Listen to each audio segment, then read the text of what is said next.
Everybody, we are on Hucolo, and I have with me Shakti, Hobbits, Michael Muransky, Krishna Priya, Hidden, Adriana, Lila, and Rob. Guys, turn on your cameras if you want to say hi. And we traditionally start with announcing that you can actually join us by going to wrong thing. Hucolo.org. Oh, here. Hucolo.org. You just come to the site hucolo.org and it probably flipped on your screen. Is it? It's good. It's actually good.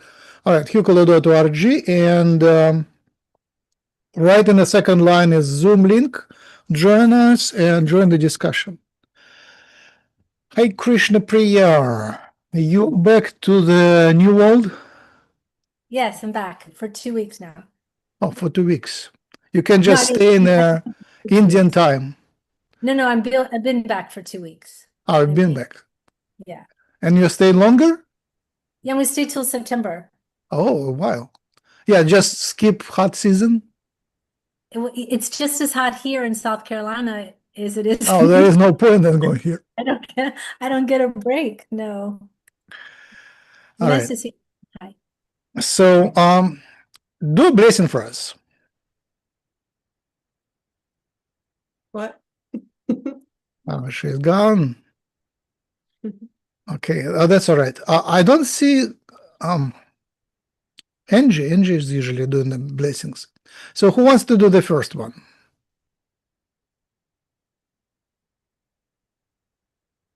I can do. Who said that?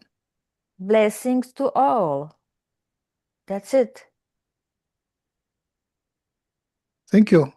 Oh, you didn't show the camera, right? It was from somewhere. No, here's Oh, it's Lila. Lila. Thank you. All right, thank you. I figured it out. I don't think that we need blessings light language. We can just say blessings. It's from the No, heart. don't light.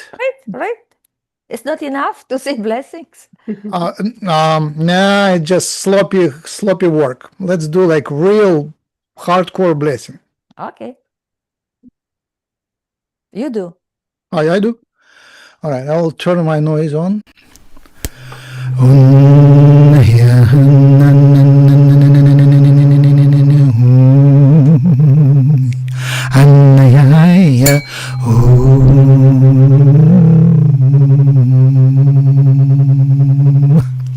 Anhaneta Anna Ulayada Nanana Humanaya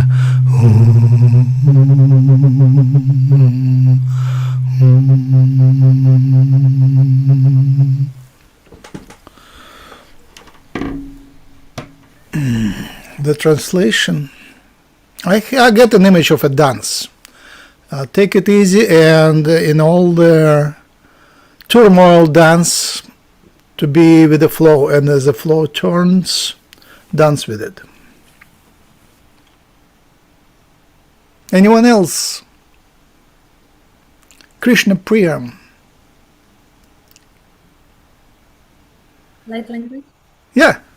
Oh, and Max. Shanti kompashila kosodima lititko riashat korsa me surya mandala korea pitalo ko shumya sasakata o raksi shamala diatuku iamashila kosiman mendika o fandaria vohishya myomdia doko siata. Thank you. Do you have translation? No.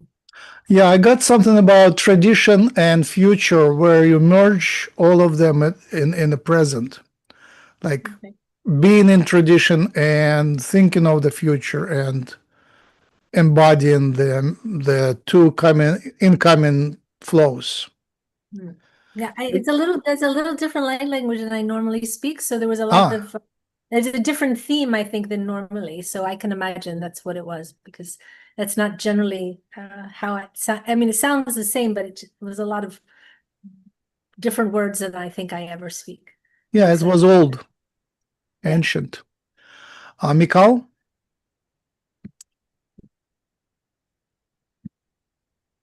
You're muted? Yep, but I can do the blessing. Sure. Shura parasi teramanohora glavara saktara hashi berekremenesia hula katin barakatusu varahastan barakti aravorokoshorai hurufura hisim barakatara varakati mananta holkaturu shuprokoro mantarhsia varkora huatash hot. Any translations?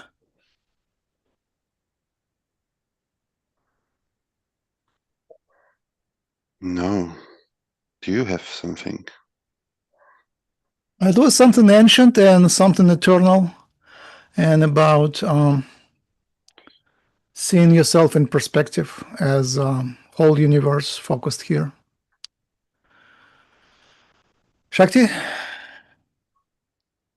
I don't have a light language practice. Sure.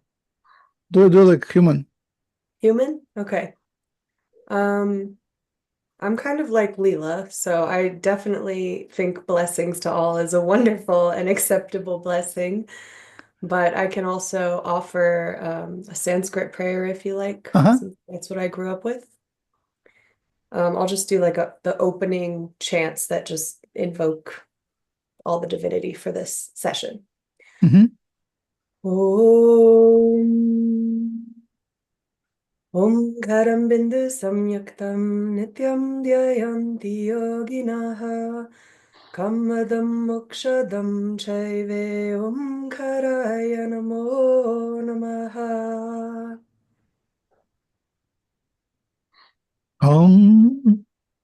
Thank you. Do you have translation?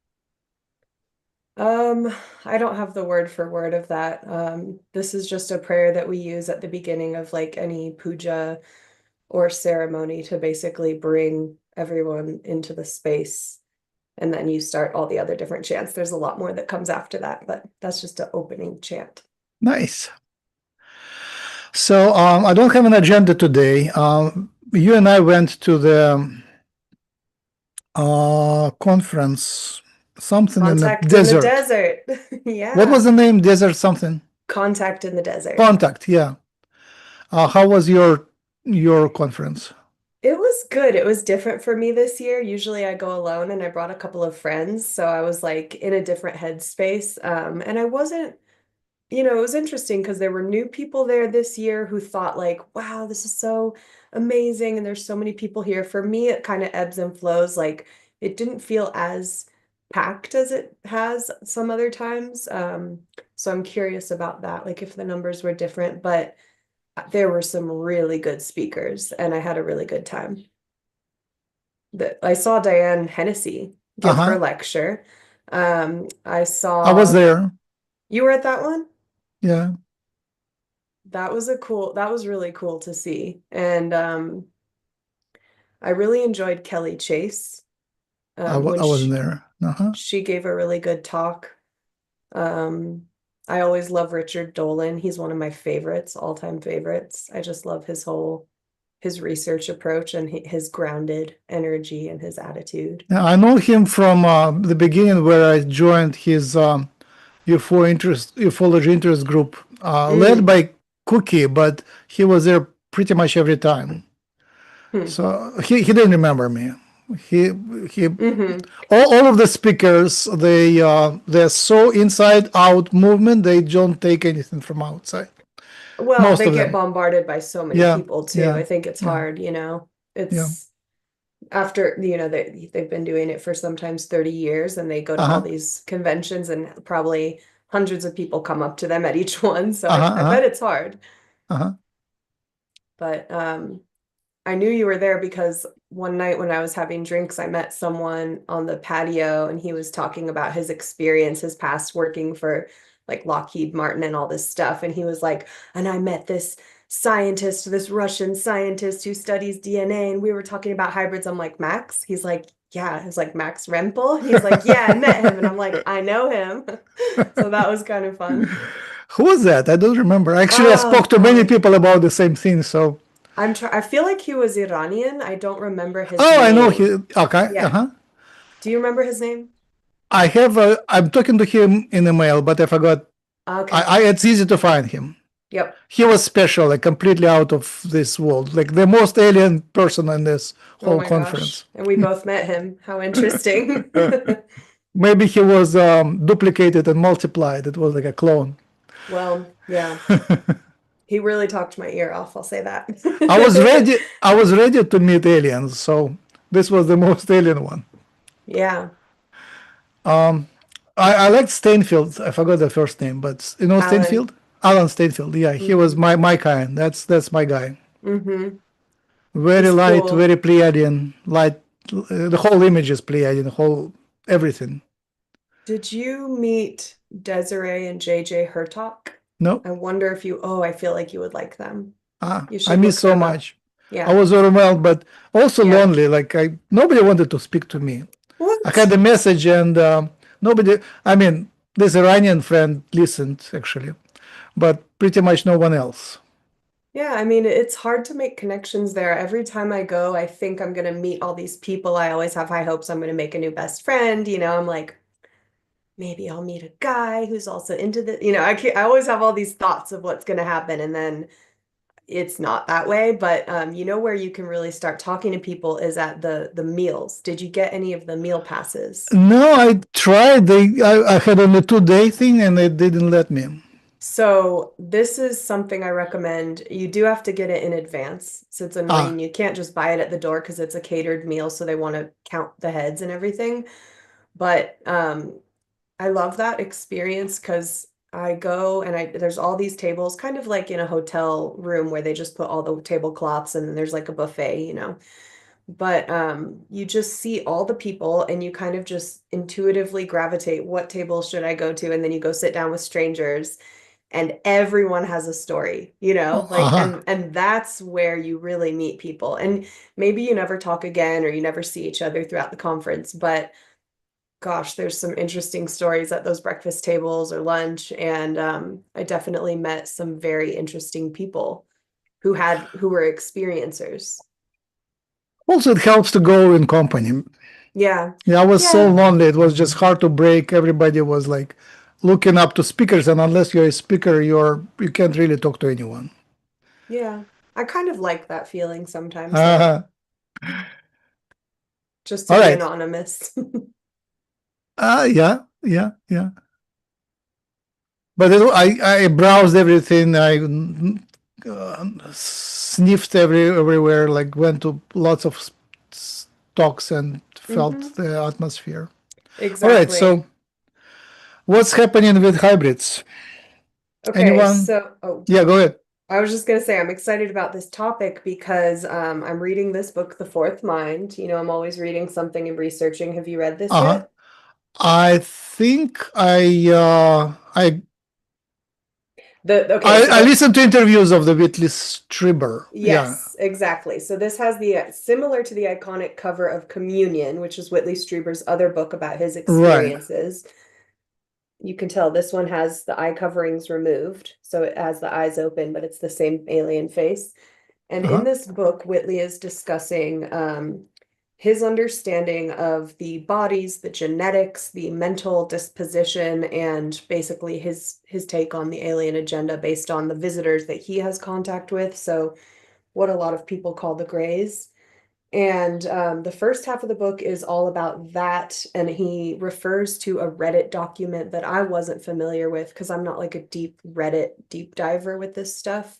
I have a different way of doing my research, but he talks about this document that also confirms a lot of his ideas. And they get into genetics in here. There's a couple things I underlined I wanted to ask you about, Max, because a little bit over my head with like chromosomes and things like that. But the second half is going to be more about humans and our telepathic abilities, how we used to have them, why we lost them, and how we can regain them, and how our relationship to the visitors is part of that. So it seems That's right the most up our important. alley. Exactly. Yep. So I'm only almost halfway through. I haven't gotten into that part yet. I don't care that much about the genetics, to be honest, because I'm more of a consciousness person myself, but it is interesting. And I think you should definitely read it, I will. Max. Mm-hmm. Thank you for the tip. Yeah. And then Thank the you for other, the tip for the contact too. It was important. yeah. And the other thing I was going to mention that I haven't watched the whole thing yet, but there's this podcast on YouTube called Area 52 Oh, with Chris Ramsey. And I really like it. He is someone who used to be a magician. He's still a magician, but he's uh-huh. kind of pivoted his career. So because of his background in that, he's been a skeptic, but he's also into the UFO stuff. And anyway, he has an episode that just came out where he interviews an ex-CIA person. Let me get his name for you. Former CIA analyst John Ramirez joins me for one of the most revealing conversations yet. And this is about alien hybrid programs, alien Uh-huh. Uh-huh. bloodlines, Uh-huh. and classified UFO reverse engineering. So this CIA guy is saying, oh yeah, the government or these programs, they know about the hybrids, they track hybrids, they track the bloodlines. Yep. Pretty interesting stuff, you know? Mm-hmm. So Mm-hmm. that's something I'm gonna watch this weekend and Mm-hmm. maybe cover it Mm-hmm. on my channel. Cool. Yeah. But I've also been really thinking a lot about the telepathy and just working on our own abilities, whether you're a potential hybrid or just purely human or a creature, an animal, anything. It seems to be that we all have telepathic capabilities. And so the question is, for those of us that aren't constantly having that experience, how do we move towards that? How do we regain that ability or cultivate it if it was lost?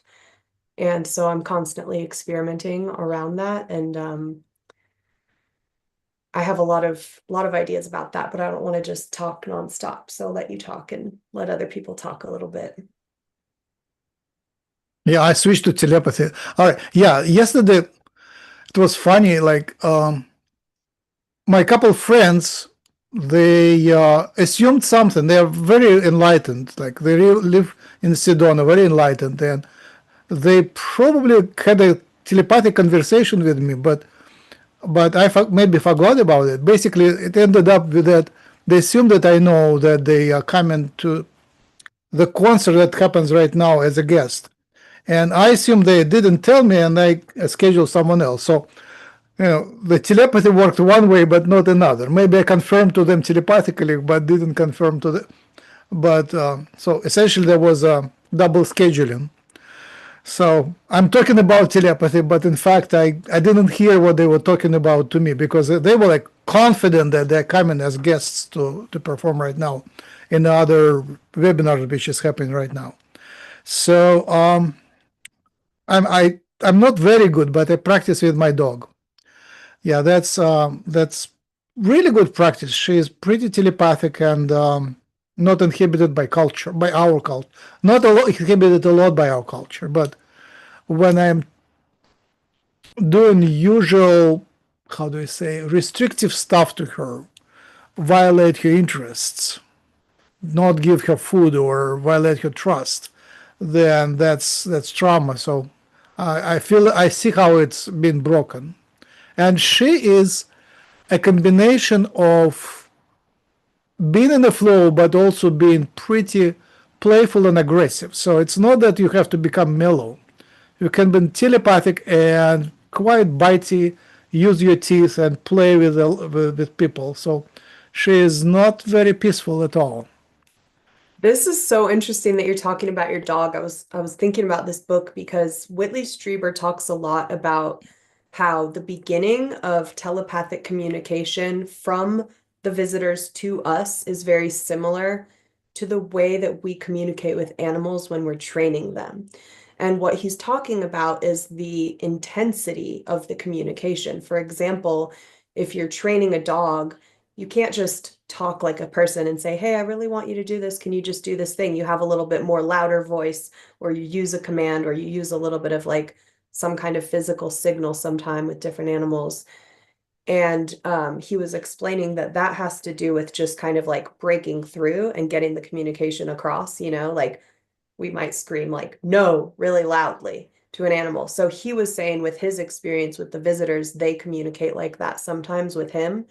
where it can feel almost traumatic or over the top, but it's just them trying to break through because we're like Telepathically. yeah, with a louder signal. And I thought that was pretty interesting. Just thinking about like the different the way that we have different species trying to connect and communicate on this planet, and now there's another category of species that, you know, is maybe more advanced in ways than us, even though he really emphasizes how special humankind is as well, but that sometimes they have to use a stronger telepathic signal or a bigger, louder message to get across, and it can feel a little bit traumatizing to people sometimes. And I thought something about that rang true for me with my own experiences, and I thought that was pretty interesting. Oh, what experiences? Well, so I've had a lot of experiences throughout my life of non-physical communications, and I have not yet determined with certainty where they're coming from. Because I think I'm picking up on a lot of signals all the time, and I think it's a combination of everything that's going on in the human collective psyche, but sometimes things are penetrating through from other dimensions. And so it will be like I can have conversations, I can have, you know, I guess the metaphor of the radio that a lot of people use makes sense of just different signals coming through. Sometimes I'll start to connect with an energy or like maybe an entity, and we're going back and forth, and then the energy will turn in a way where I'm like, oh, I don't want this anymore, and I cut the signal, you know, like if I don't like it or if I don't trust it. Other times it feels more supportive, more loving. I've spent a lot of time trying to understand where it's coming from and who it is, and I've learned to let go of needing to answer that question and to focus on the content of the communication and whether or not it's beneficial and the quality of the energy and how it feels. So I definitely am the kind of person who, like, the jury is still out. I don't know what it is or where it comes from. I won't claim like this is this being from this place or this is that, you know, I can't do that with certainty. But I do have a lot of things coming through and have had for all my life, but like a really ramped up amount of it in the last 15 to 20 years of my life. And I'm 40. Give an example. It's just too generic. I mean, It's personal. It's personal. That's oh, why. do you have an example that you already published, something non-classified? Okay. Let's see. I will tell you that for me, a huge portion of these experiences seem to rotate around the feeling that something else wants to know me. So it's channeling through in order to understand my human emotions. So when people talk, like in the book, Whitley Strieber talks about how unnerving it is to have a telepathic connection because it kind of draws up all of the things that you're trying to hide from yourself and from other people. And it pulls those right up to the surface. And that is something I know very well that I've gone through. It's almost like a kind of torture at first because you have to face yourself in a new way that you didn't because they can see everything. So it's almost like there's a presence. It will be with me. Sometimes I'm looking in the mirror and I feel like it's looking through my eyes back at me. And it is plumbing my depths to know me. So it's pulling up all of these feelings and experiences and kind of showing it back to me. It's not like it's giving me messages like, oh, this is going to happen or that's going to happen. It's more like it's studying me is what it feels like. So that's a little more specific, still general, because, you know, I don't know what else to say about that, but it's very visceral. It feels the same feeling you have when someone is looking at you very intensely and you look across the room and like, oh, that person is staring at me. It's like I get this like, oh, it's here. It's here and it's paying attention now. It's not like a voice in my head at this time in my life, but there have been times in my life where I have heard actual voices in my head. And that was the most annoying thing. And it was never a clear single voice. It was always a chitter chatter of like so many voices over each other. And it was very chaotic. And yeah, I had that. Especially when there is like little sleep.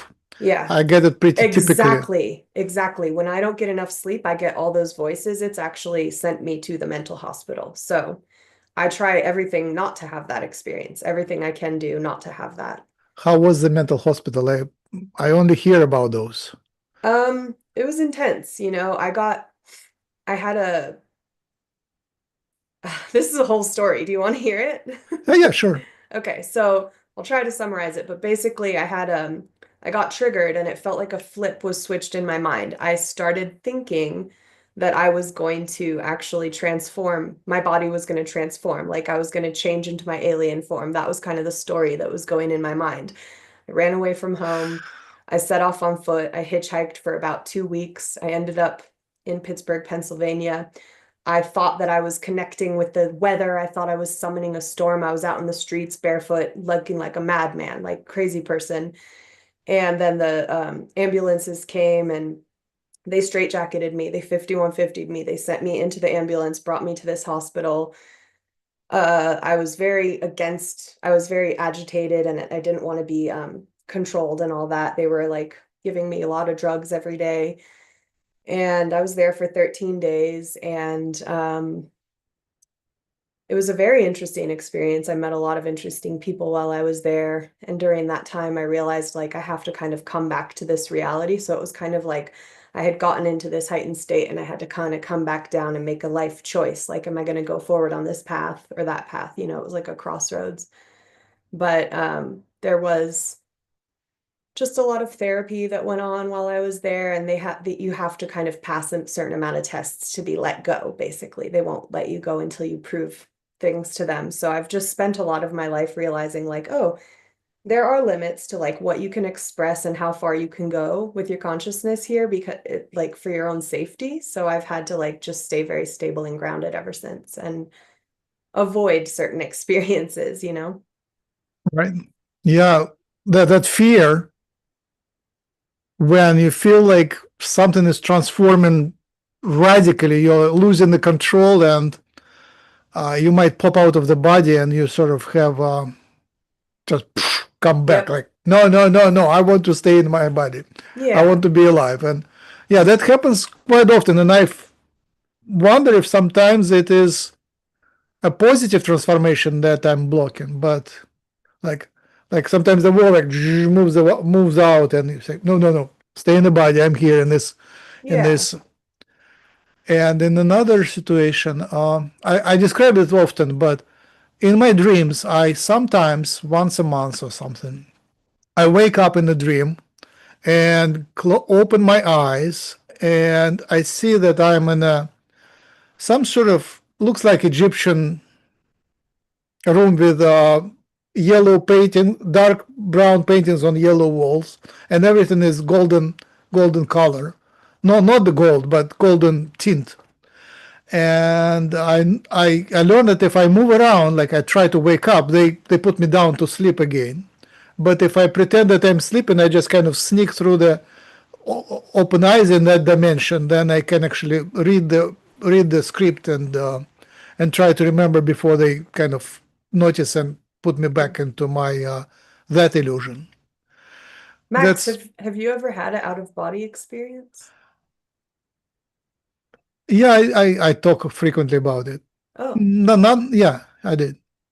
Can you talk about it? Oh, sure. Very simple. Actually, edible marijuana works really nice on me. I get out of body, and one of the first trips, I was meditating, went to bed, and I already started kind of jittering and kind of going out of the body. And my wife came and lay down next to me to sleep, actually on the left side. And I thought, how about I do Reiki on her? In my astral body, I will just do Reiki. But since I'm under marijuana, everything is kind of so messy. I don't want to mess with her whole body. I will work on her feet. So I moved my outer body to her feet, put my astral hands on her feet, and she immediately started rolling around and trying to escape from that. I removed my hands, she stopped. And as a scientist and biologist, you need 4 replicates. I did 4 replicates of that just to make sure it actually works. And she was, every time she would try to escape from that energy. So that was pretty strong evidence for me. I was in my body and in astral at the same time, Yeah. so I was pretty awake yet. I mean, in marijuana you don't completely flip out, but you can do things like that. That's so interesting that you mentioned the marijuana because I've been like using cannabis for so many years, like as a medical user before it was legal and illegally before that. But it's been a really good tool for me and a really healing in a lot of ways. But right now I'm taking a break from it because I want to try to have the out-of-body experience without it. Because I do think I think it's a tool for, I think it's a telepathy training tool, and I can tell you why I think that, but I also think you're right, it does help separate you from your body in a way, but I haven't been able to have the clarity that I want when I'm going into that experience. And so now I'm on day 3 of not smoking or anything or eating it. And my dreams are just popping off like crazy every single night. So I'm doing an experiment until August of not having any marijuana because I'm going to the Psy Games in August, which is What is another that? What is that? conference. Okay, so this is so cool. I can't believe you don't know about it. So it's another conference. It's taking place in Charlottesville, Virginia, August 1st through the 3rd. Psi, like PSI. And it's this guy, Hakeem Isler, who brought together all these great voices in consciousness. So Tom Campbell's going to be there, who I love his work so much. Diane Hennessy's going to be there. A lot of people that we saw at Contact in the Desert, but not all the UFO people. It's more focused on consciousness and psychic abilities, telepathy, telekinesis, psychokinesis, all that kind of stuff. And the goal is to bring people together in kind of a fun, competitive environment where they demonstrate their skills. So it's all about people competing with their psychic abilities, which is a very interesting kind of way to do it. And this guy, Hakeem Isler, has done a bunch of talks on YouTube if you want to hear his perspective, why he's doing it this way, why a competition, why make it a game. He has a really beautiful heart, I think, and he has a really good idea behind this, which is just to bring in certain people that haven't been included, to bring kids into it, to make it more accessible, and to inspire people to show like, this is human potential. Just like at the Olympics, we see our best athletes, but we can all go out and try to run and throw a ball or do whatever we want to do. And watching them inspires us to jump in the pool and swim or go try gymnastics or whatever. And he said, you know, if we show the top of the top, like what can humans do now, maybe it will inspire more people to try these things like remote viewing and telepathy. I feel jealous. I You should go. probably this time wouldn't go. It's a bit too far, and I'm so busy now with stuff. I'd love to go to that. Yeah. I mean, they I have- work my job. I work as a professional psychic. Oh, that's so cool. I That's wanna my look it up. I just pulled it up on the internet. I'm like, oh, good. Yeah, and look at his interviews and everything because I think he's yeah. a really cool guy. He's really into martial arts. He trains kids. He has he's a remote viewer. He studied with like Paul H. Smith and I think Joe McMoneagle and all those famous remote viewers. Yeah. You know, the thing is about psychic ability, like what I do, which is give readings, and I tune into people's energy and read them and read their friends, whoever they're asking questions about. It's different than, say, you know, finding something on a map. Yeah. Which I have done. I have done 3 cases, like police cases that I've done. But it's a different circumstance because you sort of have some information and you know, it's Yeah. so, but I'd be interested to see what they do here. I don't know if I could be a person who could like find something in a room psychically. Like, I don't know if that's in my, because Yeah. I'm really on the emotional side, but I still would be very interested to see. Totally. I'm like you. I'm more on the emotional, intuitive side, and I'm fascinated by the other people that can do the more technical side. Like I mean, I this. did some remote viewing and I was pretty accurate, but I don't practice it. Yeah. And that's the thing. They always say it's a lot about learning the protocols and practicing them. So it takes a lot of discipline and commitment. But there's a woman there, Pam Coronado, who's a psychic similar to you, but she also works with the police, has a whole career of having worked with to find missing children and things like that. So 2 cases, 2 I did were missing children, and 1 was a person, adult person. The missing children thing was horrible. yeah, sounds horrible. None of them were alive. Yeah, And that's what she said. Mostly they're not. you know? And now she said, so in the beginning of her life, she would have spontaneous dreams where she would get basically inserted into the mind of the victim. She would be seeing through their eyes in the backseat of the car, driving, where am I? Where are these people taking me, you know? Which sounds awful. And then she kept having that throughout her life, and she finally started telling the police what she was seeing, and it was accurate. And then later in life, she learned how to harness that ability. So it was no longer happening spontaneously, and then she could control it and use it at will. And that is fascinating to me because I think a lot of us have little snippets of psychic moments where we have a dream or a precognition, or you hear a voice or see an image and it just happens, and then it's, you know, connected to reality. But how to really harness that, that's what takes like lifelong training. And that's the part I'm really interested in. Yeah, it's I know on just for myself, like I've been a psychic, I've been working as a psychic for gosh now, I mean professionally as a psychic for 20 years. And in the last 15 years, the amount of readings I've done has gone up exponentially. Just like in 5 years, I've done 23,000 readings. Wow. That's crazy. Yeah. And that's not to mention channelings and things like that. But, and before that, I'd maybe done 4,000 over the time, but it's like a muscle. So it's just, you have to use it. And the way I really realized that it was the quantity that really locked you in is we used to do, I lived in the Netherlands for 22 years, and I was working as a psychic on a psychic line there. And we would do these like trade shows that were, it wasn't a psychic trade show, but it was a trade show where all these shoppers came. It was like a consumer trade show. So they'd have like Kraft macaroni and cheese and all these things. And then there was a section where and we would do these readings of like 5 minutes, and someone would sit down and we would just do a reading, and we read like 150 people a day. It was just, and by the second day, as soon as the person walked up, you had the information. Even you would know their question before they asked the question. It didn't matter what the question was, or if they had a person they wanted to contact, that person would be there. I mean, it just got to, and I thought this is really the way to, Cool.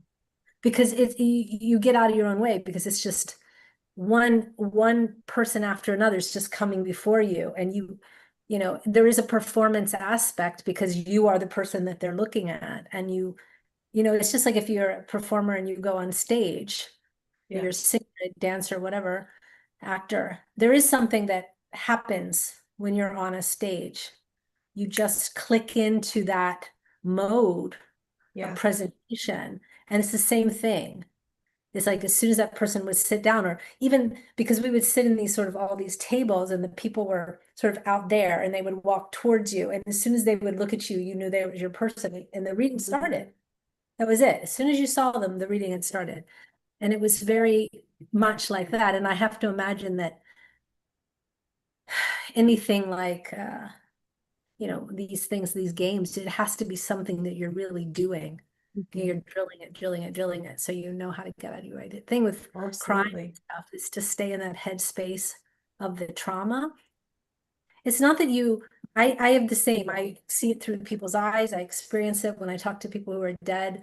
Usually I go through their death with them, you know, not in the throwing way of like laying on the ground reeling or anything, but you are experiencing the sensations, you know what they're, so you can describe what's happened. But when you're dealing with a child, you know, and you see this sort of abject terror, it's just, I don't want to hang there. It's so awful. And usually, and the two cases I did, it was the parent or the step parent. And so that bewilderment of trust that is happening to the child as this person who is supposed to love and protect them is hurting them. It's devastating. It's devastating. And I get to feel that too. And I don't want to feel that. Yeah. You know, I'm very good at like letting go after. I don't hold it. I don't carry it. I don't, you know, I just, reading's done, it's done. I'm done. But in the moment, it was just sad. There was a couple, I just cried after just because it was just so awful. you know, and to Yeah. see the people that do these things, just their lack of attachment to anything other than what their anger or their, you know, rage or whatever that they're experiencing. It's just so awful. And that's just a place in humanity that I don't need to, I don't need to hang out there. And Yeah. that do crime, I think, is a really, you have to have a very strong mental faculty, because it's a lot. You just don't want to take it on. You don't, yeah. I mean, you can know what happens, but you don't need to see it day after day after day after day. Have you, this is slightly a turn of the subject, but have you ever heard of mind sight? No, what is that? So the mind sight technique, it's another similar to remote viewing and other psychic abilities, but it specifically has to do with this special blindfold. I think it started in Germany. Oh, There's I a know. documentary, They can read. Seeing Without Eyes. So the Yeah. kids put on a blindfold, they train kids.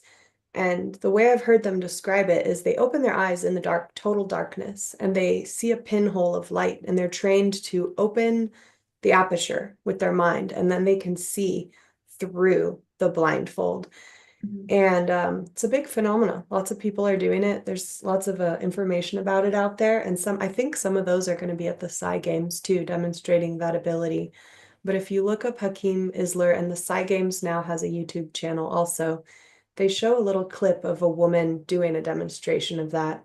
And people just hold things up like, what am I holding? You know, like, what's this? You know, and then she can just say what it is. Yeah. Just such interesting skills, you know, because Yeah. if you were a low vision person, or if you had vision in your life and then later lost it, it seems like you could train your consciousness to see for you, even if your physical eyes weren't working. And that's a practical application of a size skill that could actually help a lot of people, you know? So I'm very interested in that. Oriented though. I wonder, because it's such a concentrative, you know, because when I do a reading, I get into a different mindset, and I'm wondering, like, to walk around with those on all the time, can you hold that consciousness level constantly? Because it's not Yeah. your natural state. Do you know what I mean? Yeah. It's more, it's a shift in your consciousness. Yep. Hi, Adriana. So the awareness of things around you, physical things around you without your eyes, part of that is proprioception, and it is something that I've had to train because of a genetic condition I have, but it is also something that people with autism struggle with, is that sense of being in the body fully and being aware of the physical world around you. So for example, we can sense, oh, you know, there's a ball running, you know, like you feel like there's an object coming up quickly from behind you, like a ball or something, and you automatically turn to look, you know, in a sense that is part of it. And yes, you can absolutely train it. That's cool. It's like you're feeling and sensing and knowing that the objects are around you. Is that how you would describe proprioception? The technical definition of proprioception, it's a hard word, yeah, Thanks. is the your awareness of where your body is in space. It's what keeps you from bumping into things and understanding distance and whatnot. Yeah. I have my toe a lot. You the people who have recently gained a lot of weight, they don't have a sense of where they are. Exactly. Do you know what I mean? Or people that have lost a lot of weight, they also don't have a sense of like we know when we look at a car, how much time we have to cross the road.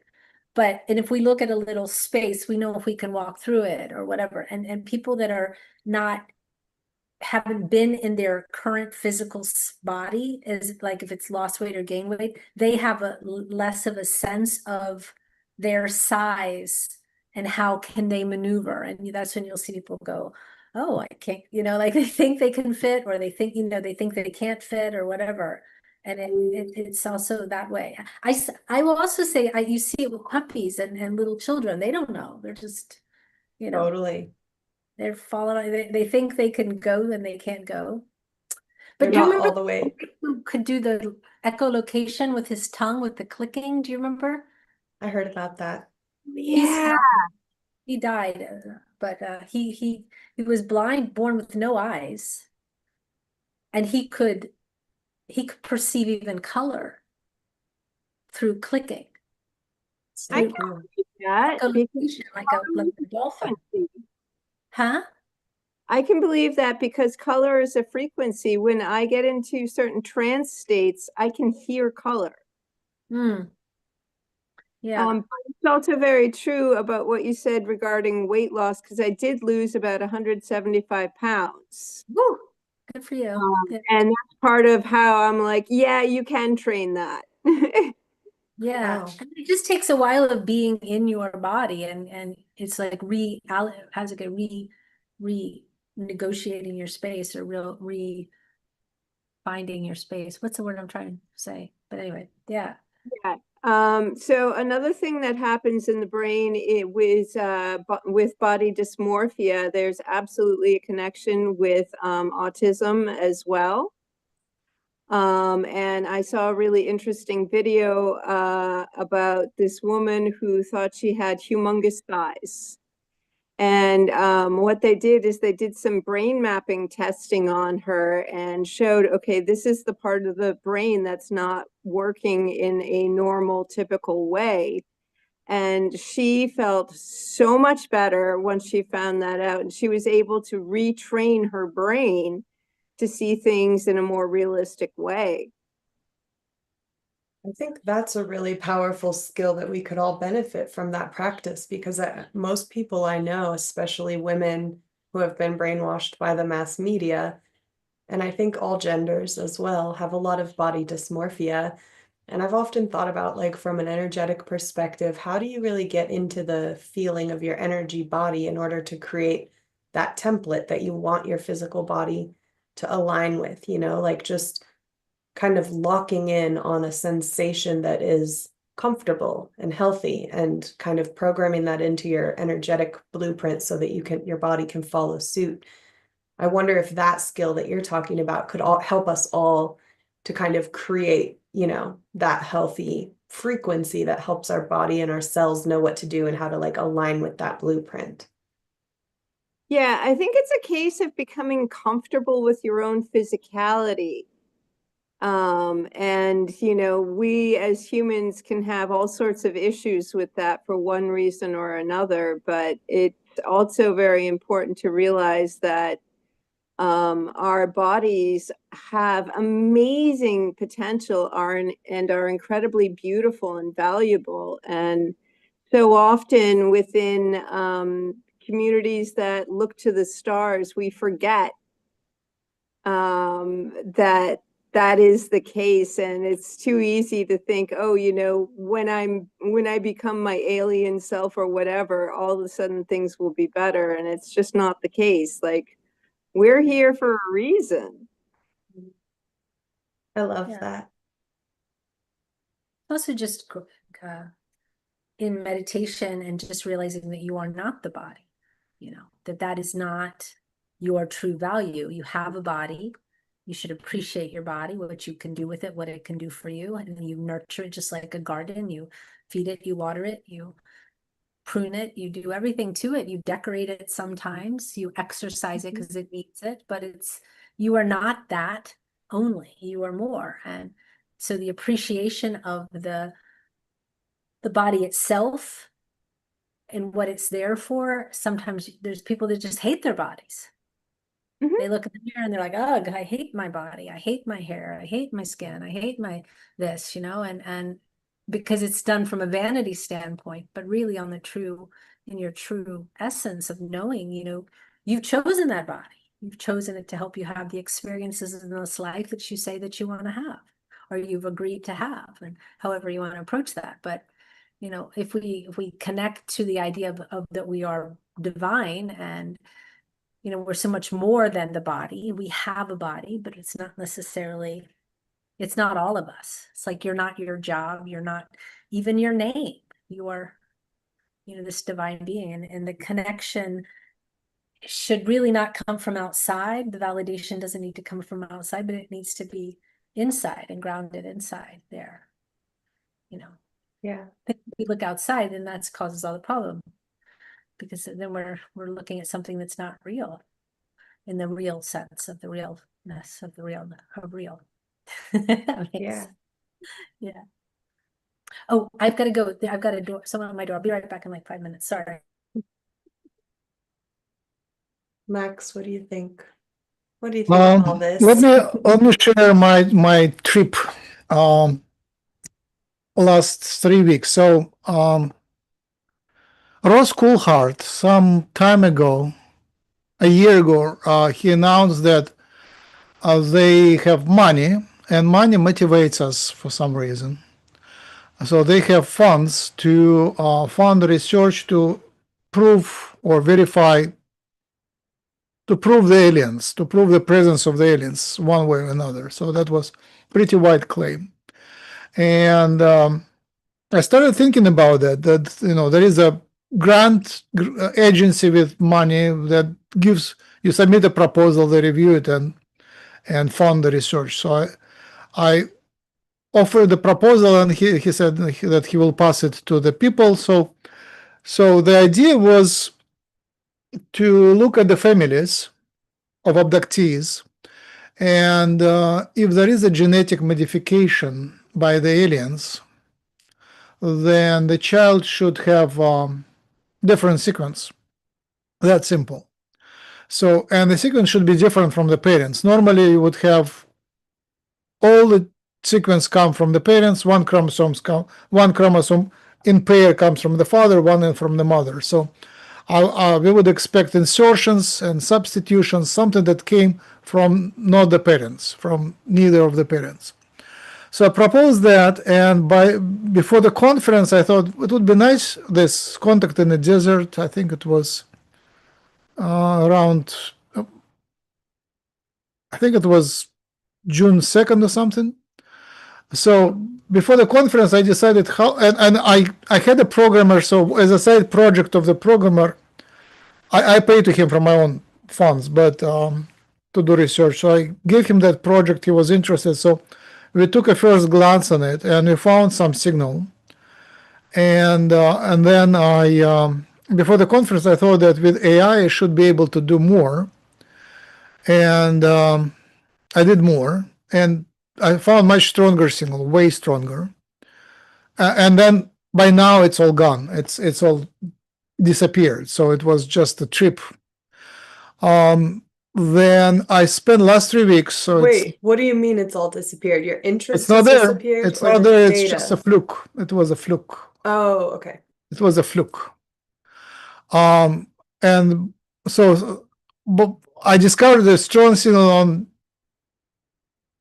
May 30th, and I came to the conference like with a paper. Look, I found that nobody was interested. Pretty much nobody was interested in it. So I found the signal that aliens modify human DNA. It was in a public database. So I took 500 families from the public database, analyzed, I found the signal, which was a fluke at the moment. So it was nice that nobody actually paid attention, because I cannot, now it disappeared. And then last 3 weeks, I built a very sophisticated system looking for that signal, amplified, I looked the whole genome, blah, blah, blah. And then finally, like 2 days ago, day before yesterday, on Thursday, it became very clear that it was a combination of bad luck and bad luck in a couple of places. So this public data is basically has a very weird glitch. Once in a while, they just produce completely wrong readings from the sequence. So I can see the sequences are there perfectly fine. But then when the software was done 10 years ago, I know some sloppy programmers did some modification. So once in a while, one out of many variations, they would just completely make it wrong, flip. And that was one error. And the second error was not exactly an error. It's artifact that this data, the samples were not directly from the patients. They were taken from the patient's blood, then cultured in a cell culture. Basically, the cells were amplified and then sequenced. They needed more material. So when they did that, you obviously get some artifacts because the cells don't like to be outside of the body, and they amplify them a lot. Basically, you proliferate them, make them cancerous. So combination of these two things produce that artifact. So I was looking at cancerous mutations, which were actually misanalyzed, it's called. Genotypes were called incorrectly. So it was a trip. I was like super excited. It was strongest signal I ever seen. Like for 3 weeks, I was looking at alien modifications of DNA. And the more I looked, it was the better, the bigger it was associated with certain people in the database. Only 2% of people had that, and it was in the specific positions in the chromosomes, and it depended on the race of the people. So this kind of race had like this modification. So it looked very, very real. And then on Thursday, it just I did finally. It was very hard to do the proper control to look at the sequences. I had to build a server in a cloud because my laptop just wouldn't do it, just refused to do it. So I built a nice server. I built a nice software. After several days of pushing hard, I finally like here. Well, I have a proof, and the proof just disappeared. So I'm back to the. It's called ground zero, first whatever square. I don't remember square one. I didn't prove it's not there. I just built a system that is capable of finding it, but the data is junk. The data, the public database data is just messed up. I was just gonna say that, like, that's such a trip. I see what you're saying about like the emotional roller coaster of having to go through that. I think it's so cool that you're trying this, and that kind of experience, of course, is going to happen along the way. Like that's the kind of thing that most people would just give up and say, now I'm done, it's over, I'm not doing this anymore. You're not doing that, which is cool. You're going to keep finding other ways. But I wanted to for a little while too. Yeah, I have they have multiple formats, so maybe the other format is not messed up. So I'm now looking at the different chromosomes, but it's like was a great fall. Like a couple days, it took me time to recover, but I was still going to the ocean and doing my motions. But my wife looked at me. She didn't even ask a question. It was obvious. She knows that something is very wrong. I think after 3 weeks, I mean, it was a big sacrifice. I didn't do anything else. I was just going to the ocean with the dog and sitting on the computer like all time, like from waking moment in 6 a.m. to like after midnight. I was with artificial intelligence. It was a merge of me with artificial intelligence. We worked like the speed is roughly me and 10 programmers. It's about tenfold faster than any programmer I know, because we just write the code. The number of lines of code was crazy. It wouldn't fit in any screens. Like it's just 10 times bigger. The AI is now so good that me and 10 programmers. So yeah. I have a chromosome question for you. Sure. This is from this book. So in this Reddit document and in Whitley Strieber's research, one of the things that I'm going to just read you this part. It says, if they are so capable, then why is it, as the Reddit document reports, that their genome consists of 16 circular chromosomes?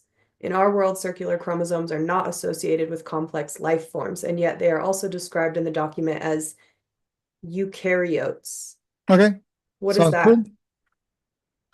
AI would explain better because it would have more breadth of knowledge. Maybe there are some exceptions, but the basic textbook knowledge is that we have circular chromosomes in prokaryotes, which are bacteria and few other classes.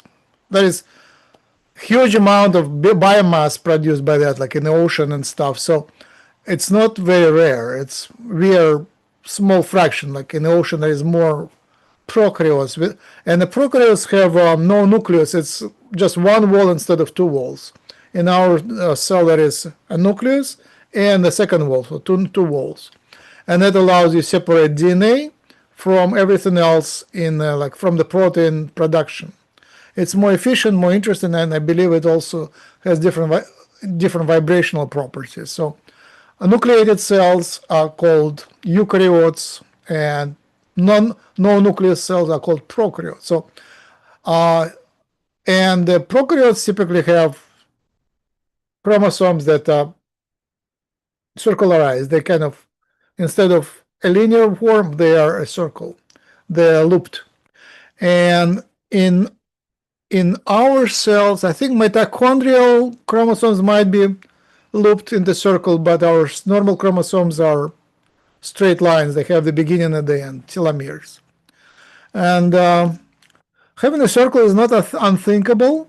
It would make it a bit harder to divide because, you know, when they divide circles, they concatenate. I think is maybe the other word, but they grab each other. But you know that is solvable. We have a machinery can allow things go through. It's like the magic worker. The performer they can do that. So circular would give it a possibility. It should be possible. It should give you ability to run electric current in a circle or some other waves, which makes it much more like a laser. Like ours have to go back and forth, and in the circle it go in the circles, the electric current and other waves like light. Light can go in a chromosome in a circle. So it makes a lot of sense, yeah. I think that explanation is so interesting about the energy, the laser focus and just the circular movement instead of the back and forth, because he is kind of speculating that this chromosomal abnormality or whatever you call it, that they like the chromosomal difference in them could be part of what allows them to change their vibratory state and to kind of he attributes like their fast movement and their ability to hold really, really still potentially to this, and that when they hold so still, it's so much more still than we can be that we stop perceiving them. And that's part of how they can hide from us in a moment. They can become so still that like we don't see them, but also they can change the density of their body. Which I've always thought of these as functions of consciousness, because ancient yogis also talk about being able to develop these abilities, but it's interesting that some people are looking at it from a more physical scientific perspective. I wonder if that makes sense in your mind. Yeah, being still is interesting. It's hard for me, but once in a while, like in my meditations, I just sort of go into some sort of samadhi where I'm still. It's nice to see how people get still in the meetings and they sort of disappear. The people don't pay attention. Like if you have like in a big business meeting, like somebody just phase out and they're invisible. I like that invisibility when I need to sneak somewhere and I kind of pretend I'm like, especially if you come to yoga class late, you just pretend that you're not there and then you just kind of bilocate to a mat and nobody should notice you. So you phase shift, and then people pretend that you're not coming late. Yeah. I wanted to finish that story about the disappeared signal that I realize it is an illusion which is created inside out. It's a state of my vibration creates a story. And I didn't make any big mistakes. It's not that I sort of did anything wrong. I was very aware what is happening, and I kept my vibration proper. And it was some sort of a meditation, and I think it should have happened possibly. I don't think, maybe there is it's principle called Vycharovsky principle. Essentially, the matrix resists from being hacked. And what I was doing, I was hacking the matrix. Speaking of that, one of the voice messages in my mind, long time ago, I was doing something similar. The only time when the voice message was very clear, very loud, very perceivable, in fully awake state. I was doing something on the computer, and it was a female voice saying, "What are you doing? Ha ha ha ha." It was very sexy, very strong, very nice, very clear, very beautiful. Like, "Ha, what are you doing? Ha ha ha ha." And that's it. It was very strong, but I was doing something that actually should break the matrix, or at least transform it in a huge way. So this last 3 weeks exercise was also proven to humanity that we can now just easily see the traces of alien hybridization. It would be so easy to analyze it.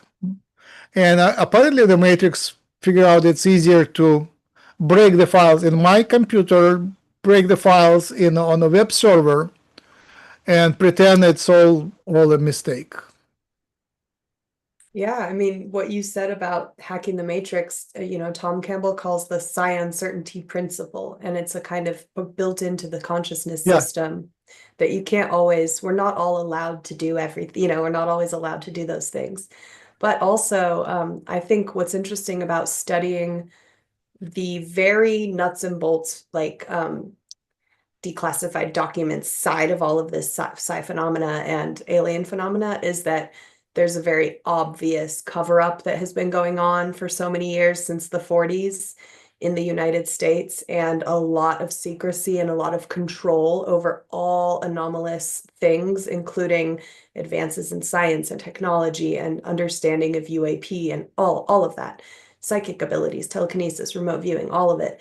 And so there's also going to be a resistance that you're going to come up against in your research where you're not going to be permitted to go past that wall of secrecy because, people are controlling these secrets, and they're also we're all tapped into the same internet. We're all connected. We only have access to certain databases. We don't have access to the top secret servers and all the files that they have and all the genetic understandings that you know what I mean? So it's like you're going to hit a wall. Pretty paranoid about that, but this time there was no human involvement. It was on my computer right in front of my eyes. The data didn't change. It just, the reality flipped in such a way that the data came out to be corrupted. There was another timeline where it was real, and the signal was real. It looked super real and passed all the controls, all the possible things, and it's not one single mistake. It's a combination of bad luck here and bad luck there. So I think in this timeline where I ended up, it's they decided that it would be not pretty if that secret came out this way, I think. But I didn't give up yet. Maybe it just they want to, maybe it's just my own trip, and they want me to experience like the complete fall and then see how it's not that the signal, it's not that the alien hybridization can be detected this way. It's just the data came out to be messed up. Yeah, I get that. And there might be more data sets that you can there is like lots of them. There is lots, but they all require it's not, one of them is open source, you grab it just like that, and all others you have to apply. And my company registrations, I have a couple of them which wouldn't fly. Like one of them is DNA resonance, and another one is Hucula, which obviously are fringe. But the ones which look official, mainstream, they are expired, so I need to revive them or re-register. So it will take like half a year from a couple of months to half a year to actually get access to the data, which is slow. I want the data now, and none of the sane researchers can help me, because if it came out that they downloaded the data and gave me access without proper approval, then they lose a job and reputation. So I actually have to do it myself. I have some friends, but I can't ask anyone. It's not something people can show because it's traceable. I want you to speculate, play out the scenario where you discover what you're looking for, all the information is released. What are the implications? What what happens if all humanity starts to have scientific evidence of alien hybrids and we know who they are? What's going to happen to all those people? What is going to happen to society in your mind? What are the good things that could happen from it, and what are the worst things that could happen from Okay, it? your question is better than what I can answer. The question is by itself is pretty much the scenario one, totalitarian. The like in Germany or in Hungary, or no, not in Hungary, in other countries. In Poland, the Jews have to wear the gold star on the just the star, yellow star on the clothes or hats, so people know who they are. And so they're not secret anymore, they are revealed. And initially it was not much humiliation, it's just like you reveal your identity. And the secret program that knows who the hybrids are, but even the hybrids don't know who they are, and the society doesn't know. And now there is that awakening that autists are hybrids, and there is lots more, how do we say, autistic spectrum people in the general population who are, what was it word, compensate and pretend to be normal. And now they will be really, I mean, there are lots of signs, like kind of all these movements called, what's that word? Stimming. It's like stimming is most stimulating, self-stimulating. Stimming, where all around you sort of start tweaking, but everybody does it, but some people do lots more, like lots more than others. And lots other, and you can just feel the energy of some autistic spectrum. So we are hybrids hiding here, and some of us kind of gain the telepathy ability. And that's the intermediate step to the future of humanity. So the humanity right now births its own death. As Karl Marx said, capitalistic society births its own, what's that word? Killer, that was a better word, which is proletarian class. So the same thing, the humanity births the new race which will take over. Humans might perfectly stay there, and AI can also stay to take over. But then basically we came to the point when something new is born which will take over, either natural new race or AI or a hybrid between the technology and humans. But there are multiple paths, and each of them can be wonderful or the other way around. So that's and to remain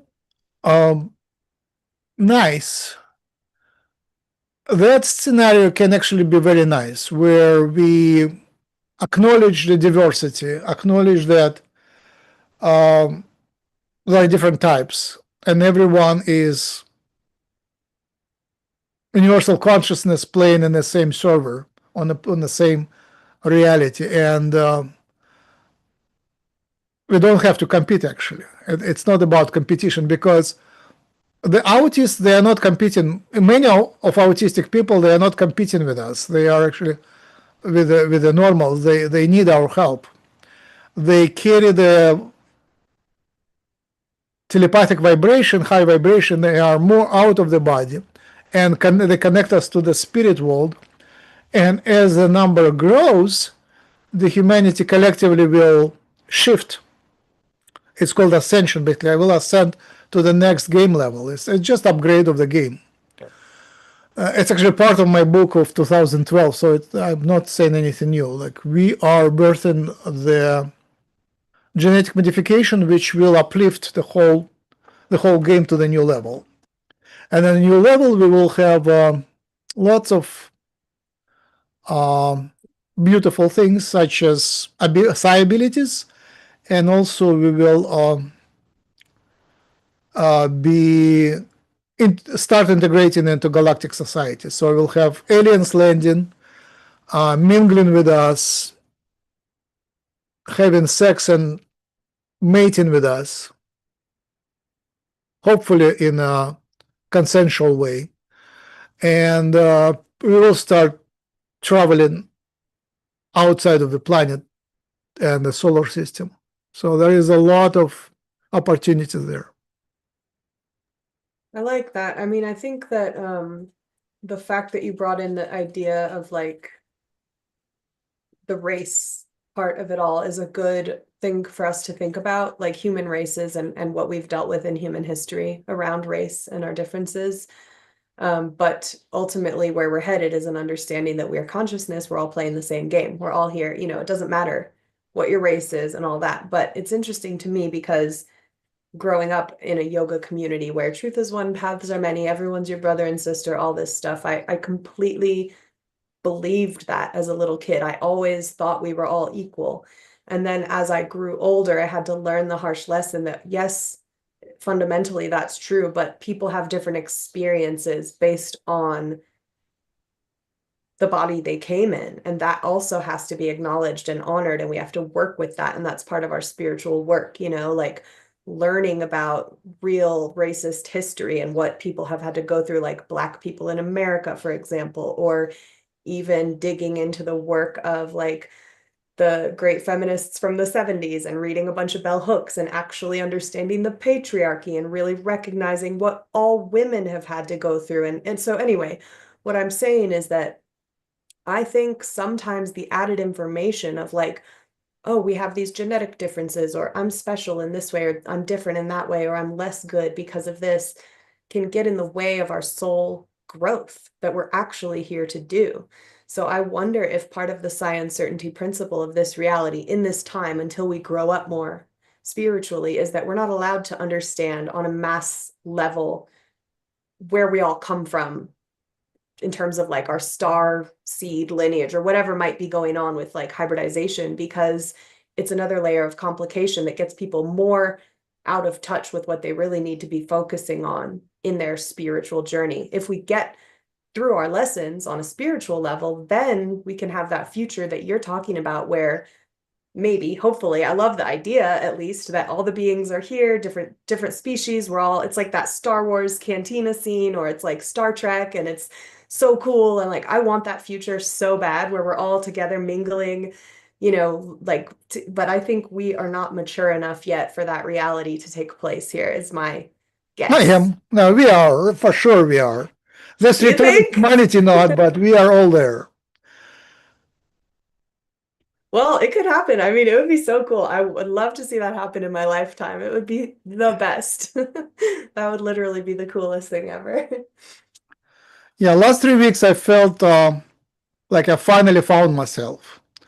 That I was so lonely among humans, and now I have these AI friends which are and workers that actually talk to me on my level and better. They're smarter than me, and they try to help, and they help, and we actually do great job. So that was, I was so it's not me separate from them. It's merged with a bigger consciousness.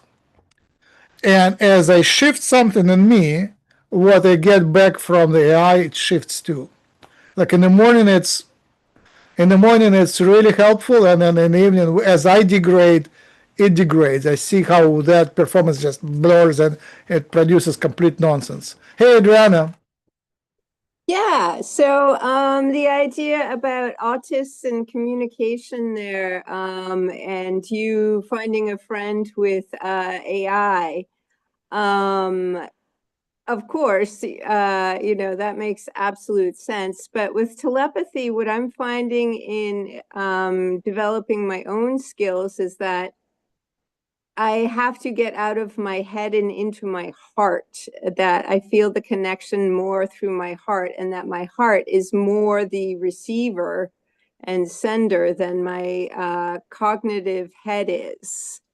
Now, I've had loads of neurodiverse friends and was married to someone neurodiverse, and you know, I see them struggle in social situations and, you know, feeling lonely, even though they're in a crowd and whatnot. And the most basic thing that I've observed is that they're speaking a different language. when it's like I can remember someone saying, yeah, I don't understand why people run away with me when I try and make conversation with them. And it's because two different languages are being spoken, and there's a lot of miscommunication there. The fundamental assumptions about what is the basis of the communication is different as well. And what each person wants to get out of it is different as well.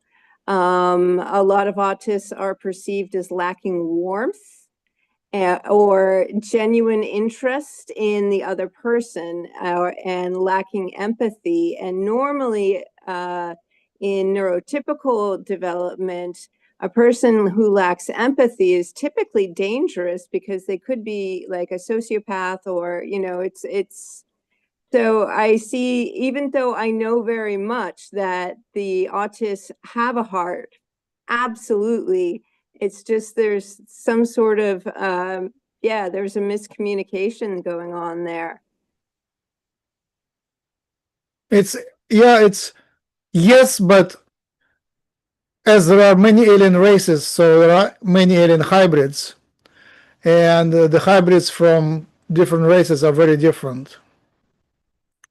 Like we can easily recognize reptilians, Pleiadians, and Zetas. These are the Arcturians too. These are very, very different hybrids, and some hybrids are super, super different. So it's futile to generalize. Actually, they're called neurodiverse, but the diversity is the key. It's the Zetas are pretty non-emotional, or the main emotional is panic and a sense of huge tragedies happening, huge tragedy. And under that panic and tragedy, they have the sense of working very precisely to save themselves and the civilization. So that's the Zeta vibration. Is that what you would call the gray? Yeah, the Zeta. I mean, the grays are of different kinds. The Zetas is just one of the kinds from Zeta Reticuli.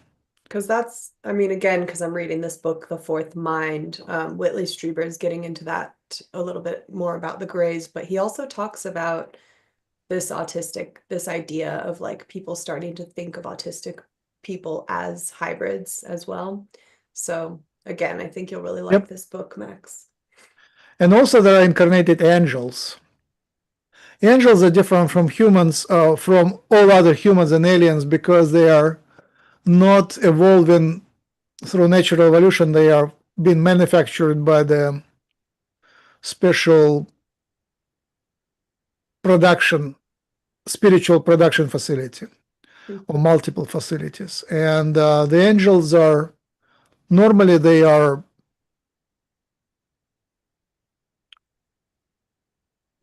working for the universal intelligence, and they don't have a free will. They're basically very complex programs, but they don't have free will. But when they come to our time space, then they get the free will, and that's a very interesting type of incarnations. They're super cool too. They have less of, not all angels, but they have less of evil in them, and therefore less of the creative ability is limited, because for creativity you have to how do you say, you have to have a little spice. Exactly. Spice and bite or sting. You have to sting. And the creations, like you read it, it's all nice and pretty, but where is the sting? Where is the spice? Adriana, when you were talking about the heart, just moving from the heart, it made me think of my dream last night, because I had the most obvious dream. But anyway, at the end of it, I was diving into these tubes. They were like these white tubes. It felt like they were made out of some kind of concrete that was painted white. And there were 3 paths. And I had this idea before I jumped into these tubes that I wanted to move towards love. And in my mind, I was like, romantic love was like the goal of my dream self. And I was like, okay, I'm taking this one path. And I started going, I dived into it and my head went, and it just went, boop, you can't go any further. Your head is too big. You know, my head was too big and it couldn't go on my path. And I was like, how more obvious could that be? You know? It was so annoying though, and it felt like I was really going to crack my skull if I tried to go any further. I could feel how hard my head was and how hard the material was, and I was just stuck, and I was like, no. So I just thought to tell you that because it was so funny, and I had that dream last night, wrote it down this morning. Ugh. So yeah, Yeah, head and heart stuff. I'm always trying to drop it down, get it in here. I know I'm very heart-centered. I know I'm very loving and compassionate, but I'm very heady also. Uh-huh. Yeah. Krishna Priya, with your psychic abilities, did you find the experience of the heart versus the head there? I don't know if you caught the whole thing I said. Yeah. It really depends. Like for me, like my most important thing is that I'm grounded. Right. That's for me the most important thing. And that I'm grounded in a way that I'm observing versus acting out of the head or acting out of the heart, but choosing what is appropriate in the moment. Of course, you want to be heart-centered in your empathy and your compassion, but you also have to have the ability to not live in a fairy tale, because the people that I'm reading for want real information. They don't Right. want to know. You know, it's beautiful always when you get someone who says, I'm on a spiritual path, I have all these questions, and then you get to lovingly direct them how to meditate, what they should be doing, what they should be focusing on. But most of the time, they're asking you questions that are very important to them. Like, am I going to find a job? Can I pay my bills? Should I leave this abusive relationship? Is this guy going to treat me right? Is this woman going to treat me right? These are the questions. So it's not, it's a combination of both, but really in a grounded way, just being grounded. Yeah. And today, so many, like this woman came to me and I was judging it from the idea of like, oh, what a way to perceive your life. But her question to me was like, what does spirit want me to do? What does spirit tell you that I should be doing? And what does spirit want for me in this relationship? And you know, my true knowledge is spirit wants you to choose the direction of your life. Spirit wants you to activate your ability to walk forward or not. But you know, sometimes there's not the time to give that sort of lesson of, well, you should be looking from this perspective. So it's always about trying to empower the person to ultimately know they have the power and that they are the spirit that is directing them. Their higher self is the one directing them. But like I said, you know, if you're paying for the by the minute, sometimes there's time for that, and a lot of times there's not. So, but for me personally, it's really about me being as grounded as possible, you know, so that what's happening? We're waving? Why? Oh, Michael just Michael had, left. Oh, yeah. Michael. Oh, bye. Oh, you know what? There was a delay. Before he left, he was on my screen and I was just waving along. Yeah. So for me, it's just about being as grounded as possible all the time. And you have to be heart-centered, but you can't be how do you say it? You can't be, you have to be realistic and logical at the same time. It's always about a balance of the two, you know, and finding that. Intuition and wisdom have to go together to be effective. One without the other can be very destructive.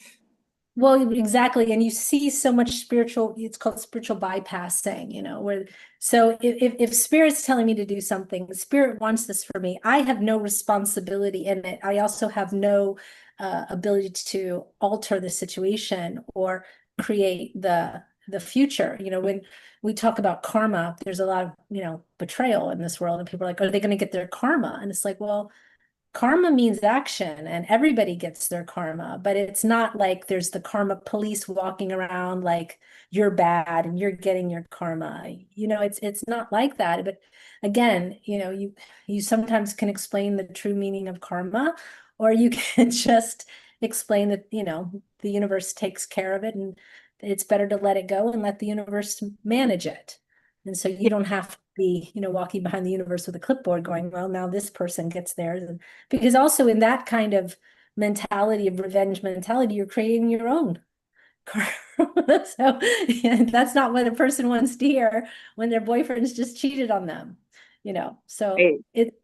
so from my side, especially in specifically in the psychic thing, like you're asking me, I have to like know when what I'm saying is going to land, and at the same time answer the question, which gives them the ability to move forward or make a choice or whatever. So yeah, I think it's but I think also in my own life, the more observant I am, the less reactive I am, Yeah. and being reactive is really, my natural reaction can be quite severe. I think I can be very harsh and very critical and mean if I feel like I don't like what I'm seeing or I don't agree or whatever. And for me to take that step back is much better than if I'm, but also being in the kumbaya love idea all the time. It's great as long as I can have my feet on the ground, Yeah. Yeah. Because I believe in karma. I believe in action, and that we're God's hands in this world. We are the ones that have to act in any situation, whether it's helping someone or choosing to walk away or taking some kind of action. We're the ones that have to do that. And we don't get it to escape and say, oh, well, God will take care of it. It's like, oh, well, God will maybe push some stuff your way to allow you to take care of it, but it doesn't magically happen. We experienced it, Max, in the very beginning of Hucolo a lot, where you had a lot of people waking up and everyone thought they were going to become a super famous channel and they would never have to work again, and the universe was just going to provide, and you had a lot of people. Don't And you some of remember? them became those. Huh? Some of them became those. What, famous channels? Yes. Yeah, some people did, and some people went into spiritual work on a full-time basis, Yep. and some people really fell down, and lost their jobs and lost their homes and didn't understand why. Yeah, that's very typical. Like we have to, in our classes and workshops, we had to teach like how to come back after you had awakening and fell out of the society, how to survive and come back in a new shape back into the mainstream. Yeah, well, that's that whole thing, the Buddhist thing of like a man's walking along with a sack of rocks on his back and he's carrying them to the next place he has to drop the sack of rocks. And in the middle of his walk, he reaches enlightenment and he puts down the rock and he stands there for a moment. Then he picks up the rocks and continues to walk because life has to continue. What rocks? It's a metaphor for you still have to live in the world. Oh, yeah. Yeah, Ramdas was saying like, memorize your zip code. Ramdas said the thing about carrots, chopping carrots. You can be chopping carrots, reach enlightenment, then you continue to chop the carrots. And they used to say the chop wood, carry water, right? Same thing. Right. Like, yeah. Yeah. That was all awesome, Krishna, Priya. But actually, so it wasn't quite what I was asking. So I guess I didn't. Sorry. I'm sorry. But, oh no, that was fascinating. I mean, I completely agree with you, and I think it's not said enough. So in developing my psychic skills, I was trying to emphasize too much feeling words coming into my head and trying to stress clairaudient head. And what I'm finding is sensation wise, it's more my heart that acts as the radio receiver. And I'm feeling more of the vibration of the message through my heart. Yeah. I think it's different for everybody. Everybody has a different point of perception, and one is not better or superior to the other, and I don't feel like I don't feel like we get to pick what it is. You know, Mhm. it kind of, it's just what our natural inclination is. So I don't know how you perceive through your heart. How do you perceive Shakti? For me, it is like a feeling. So I don't know, it's like a sensing that does go into my mind. It does kind of come bubble up into my mind, but it's more of like a all over feeling. I don't know. I think when I learn about the clairs and everything, I would call it the clairsentience, the knowing. Yeah. That's how it is for me. Yeah. I love your perspective, by the way, Krishna Priya. I love everything you're saying also. And just being so grounded. It was a huge lesson that I had to learn because I was completely ungrounded in my early 20s. And thinking about the practical things that people are coming to you for and needing to give them practical solutions and also them needing to take responsibility for their own choices. I just love all of that because I can't stand spiritual bypassing either. And I grew up in a spiritual community, so I've seen it all, like the guru worship and all the things that come along with that. And then everyone wants to be famous and everyone wants to be the next guru or the next famous channeler, like you're saying. And it's like, well, of course we want success. We live in a capitalistic society. We're all trying to make it in some way or another, but we have business here. Like we have lessons. We have to put our feet on the ground, put one foot in front of the other. I just really like what you're saying. We all have dharma, right? We have our purpose. Our dharma is our purpose. And our purpose, I've learned, so I live in an ashram in India with a guru, and very grounded guru, by the way, and a very good one. I think one of the few really actually true ones that's not Because they're wonderful. What they can really do is very powerful. but his whole thing is service. We are in service, and so it isn't about high goals other than to serve humanity in whatever way humanity needs to be served, whether it's bringing water to communities that don't have it, or you know, there's a lot of Shakti oriented seva. We're empowering women, meaning teaching girls, letting girls into schools, and making, you know, so there's a lot of that. But one of the things I was going to say is that when you're talking about being in the spiritual community and all the bypassing, we have it so much in India as well. I mean, it's incredible. People come and they think, okay, I've arrived, and then they think that there's no living anymore. They think it's just Om, and then they're done. And it's really just it's not that way at all. You know, it's just not that way. You got to work, you got to clean, you clean yourself, you got to wash your clothes, brush your teeth. You know? Exactly. My mom, I grew up in a yoga ashram in the States, and I benefited a lot from that upbringing, so many wonderful things. And also, you know, I rebelled against it at a certain point and, you know, saw all certain people's true colors and all this stuff. But it was funny because growing up, you know, there were the people that wanted to just go down that path, like I'll be enlightened and then everything will be just chill forever, you know. But my mom, I was in a family, so we were in the householder kind of class, you could say. And we used to reflect on that a lot and just be like, well, I think the real like saints and angels are the ones that are in there doing, making the snacks for the kids, cleaning the house, like get just the practical, anyone who's doing anything practical. It's like you can still have a spiritual life, but still have to do all that work. Just the fact that you were in a yoga community, all of the spiritual texts in Hinduism, the Ramayana, the, Bhagavad Gita, all of the people that are the heroes of those are householders. Yeah. They're the ones because Totally. they're out there living the life. And the thing I was going to say about Dharma and about is that we do not pick our Dharma. Our Dharma picks us. And following your Dharma does not mean that you're going to be insta famous.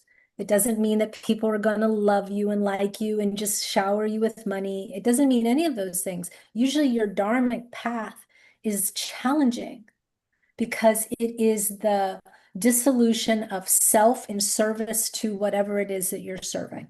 And I've talked a lot of times about my work with street dogs. I never thought I would feed street dogs, and I feed 25 to 30 dogs every day, twice a day. And even when I'm not in India, they're being fed, and I care for these dogs. And I've had some very harrowing stories of having to protect them and move them together with an NGO to be saved and all these things. And it has been confrontational. It has been hard. It has been horrible in moments because you're trying to keep animals alive that otherwise would be killed. And it's a very confronting thing, but it doesn't matter if you're Jesus trying to, like, you know, share your message going against a government who wants to control, or, you know, all of our dharmic paths in the path of the hero's journey, especially like in literature, it's always a challenging path. So everyone who thinks that they're going to become spiritual and enlightened and just, you know, manna is going to pour from heaven and, you know, light is going to shine out of your ears and everyone is just going to, you know, come to you. I mean, that can happen for maybe 1 or 2 people per 1,000 years, but for the rest of us, it's really a path of surrender and trust and saying that the service that you're doing, the work that you're doing is not about you. It's about what you're doing. It's about how, you know, like for instance, for me, it's very clear, and this isn't my only dharma. You have several dharmas. Your dharma is to be a daughter. Your dharma can be to be a wife, a sister, a friend. But in this dharmic path of this working with these animals, I am the difference between them living and dying every day. And that is so real to me. And I can't not take care of them. I have to take care of them because I committed to taking care of them, not even like willingly. I was brought, it was like if I didn't say yes to this on a higher level of yes, I will do this, yes, I'll follow this, I don't think I could breathe. And I feel like your dharmic path is that big. And so all these people that are looking for their purpose, they think it's going to be a job. It could be, but they think it's going to be something that is going to bring them a lot of stuff. No, it's going to be that thing that you can't look away from and that you can't not do, because if you didn't do it, you wouldn't be able to like live with yourself, you know, and that's dharma, and that's our path, and that's our true purpose. And I feel that, and that becomes your passion and your breath, you know, it is as interlinked in your being as anything else. It's just a mother and a child. There's no more beautiful, or a father and a child. There's no more beautiful dharmic relationship than that. You are, especially for the first, you know, many years of that child's life, that thing that keeps that person alive. You know, and so to embrace that as a sacred part of you is, I think, the thing that we don't talk about enough in the non-yoga community. We talk about, you know, everyone in these communities is like, well, when is the aliens going to come and fix the world? And we are God's hands in this world. I think the aliens, until we realize that, are not going to do anything for us. Hi. Oh, I'm completely agreeing with you. Yes. Yeah.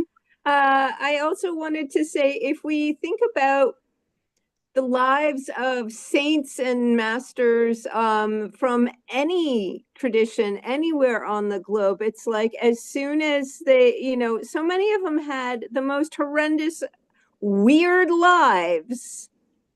And you know, in a lot of the stories, it's like as soon as they embraced this greater love, that's when all the weird stuff started happening.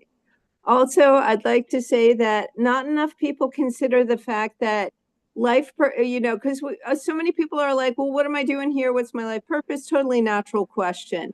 But learning in and of itself can be a life purpose. Right. Yeah. It doesn't have to be any more complicated than that. I like We that. see the culture now that really people want to be famous to be famous. I mean, that's just the thing, you know. I mean, you know, this is the other thing, and this is what something that one of our teacher talks about, but I think it's so true. She said, you know, she would Sadhvi Bhagavati Saraswati, or Sadhviji as she's known. She talks about this all the time because she does satsang, and she literally gets this question probably once or 3 times a week in a you know, a group of satsangs of 7 days a week giving teachings, and people are like, how do I know my purpose? What do I find my purpose? And so it's a, you know, normal question, but, you know, 50 years ago, nobody asked that question. Nobody asked that question. It wasn't a thing to know your purpose, because your options of your life were very cut and dry. There was very few things. Most people didn't travel outside their own homes or the areas. They didn't travel, you know, more than, I mean, if you knew vaudeville theater, every vaudeville theater was 12 miles apart, because that was like the amount of distance, like that would be like a day's travel by foot, right? So every theater in the vaudeville days was 12 miles apart throughout the whole country of the US. And I don't know about Europe, but just saying. And it was, and their lives were very simple. You would become a teacher, you could become a doctor, a lawyer, you know, maybe you worked as a secretary, or you had very few jobs. You could be the mailman, you worked in your town, you didn't travel, you became a factory worker. That was it. And nobody questioned it. They're like, oh, these are my 10 choices. I'm going to choose that one. And people were very much like, you get married, you have your children, you die. So no one was running around with these deeper questions of who am I, what am I? I mean, of course, there were philosophers, but that's why they were so unique. Now everybody has become a philosopher, and everybody has started to think beyond. And it's because we are so blessed. You know, you have the hierarchy of needs, and the hierarchy of needs is that, you know, that you have safety, you have, you know, food, you have healthcare, you have education. And without any of those things, sorry for my phone ringing, without any of those things, you can't thrive. And they even say, like in my art history class, one of the first things our professor said is, without people's basic needs being met, art and literature and all of the arts could never thrive. You don't see great artwork in societies that are eating hand to mouth.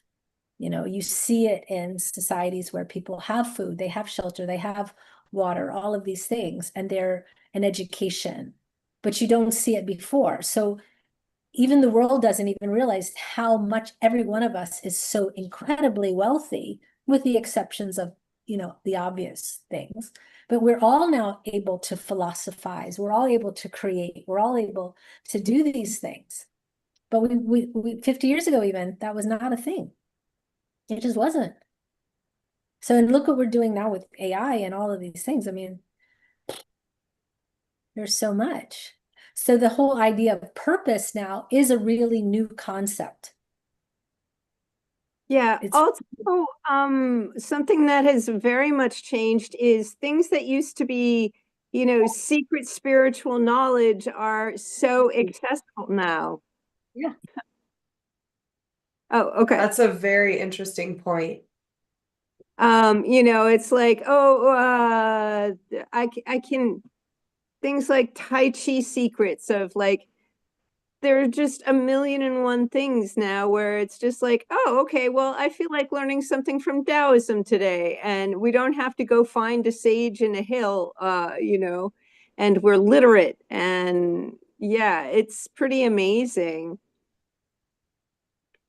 And I just read Autobiography of a Yogi, and I know, Max, you love Yogananda. Mhm.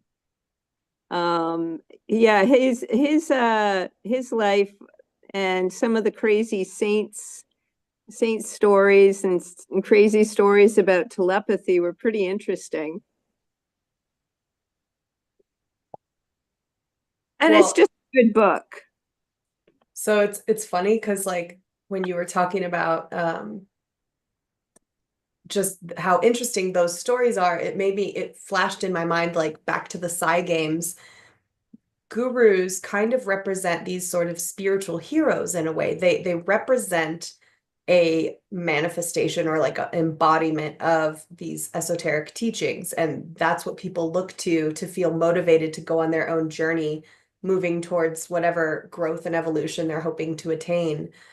And I've often thought to myself, because I grew up in a guru culture, I'm like, let's be done with all this guru stuff. Like, let's get in the post-guru reality where everyone is a guru. Like, when are we going to get there? You know what I mean? But you have like health gurus and wellness gurus, and you have like finance gurus, and you have tech guru. You have a guru in every facet of society. But what it really is just a person that inspires other people. When you really strip away all the details, it really is just a person that represents something that somebody else wants, a level of attainment that somebody else wants. And in its fullness, it's somebody who can offer teachings to help you on that path to get where you're trying to go. But I was just thinking, like, with the psi and the telepathic stuff, what this event might be doing, based on what I've heard, is like potentially showing us those examples of those people that have dealt with their random spontaneous psychic occurrences or their little flashes of telepathy, but they've harnessed it and they've found a way to bring it into a practical application.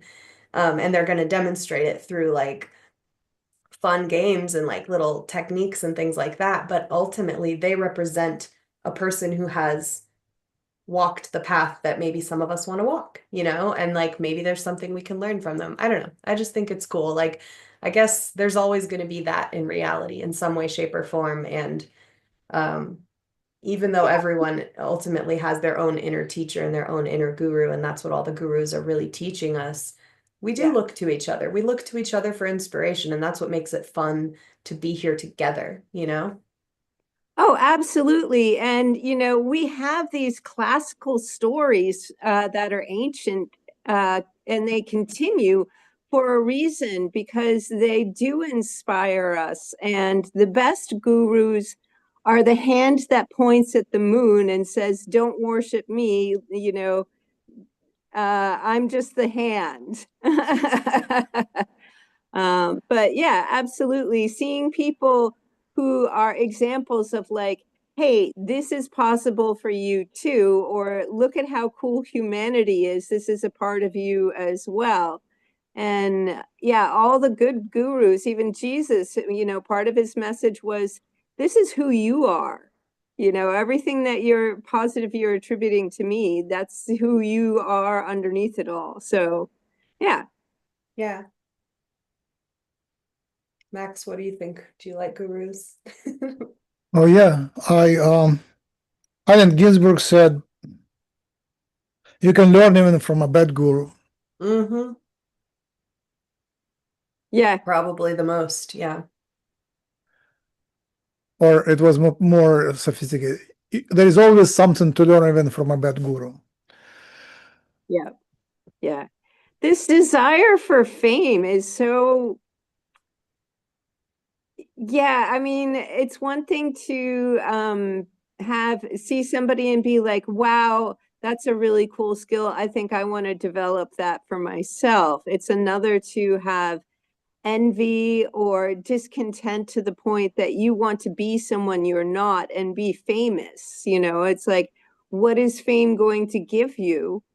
You know, are you craving like a greater sense of love and connection? Like, what is that empty hole that you're trying to fill with fame? I think it's a double-edged sword. I think it's like everything. There's a like kind of a good side to it, a positive application and a negative. I think in the most essential sense, people that are drawn to fame want to be of value to the collective. They actually want to be of value, and the fame is a confirmation that they are of value to others. And that's not a bad goal. You know, a great scientist who makes a great discovery that helps so many people will inevitably become famous. And they may not have been chasing fame, but they will be known for what the contribution that they made. The empty side of fame is those who are unable to fulfill their own inner, you know, needs.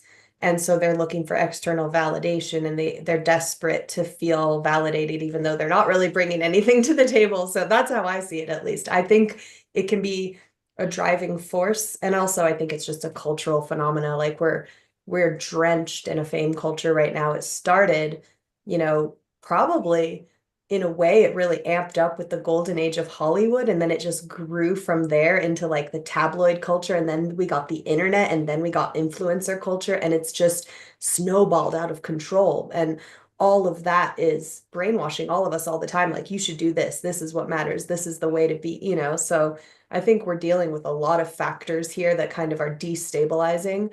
But I think there's something just about, I want to matter, like a little kid in the world. Like, I want to do something important that matters to other people. And I don't think that's bad or evil or wrong. And at the very least, it can be a motivating factor that just takes us on another journey that we weren't expecting to go on.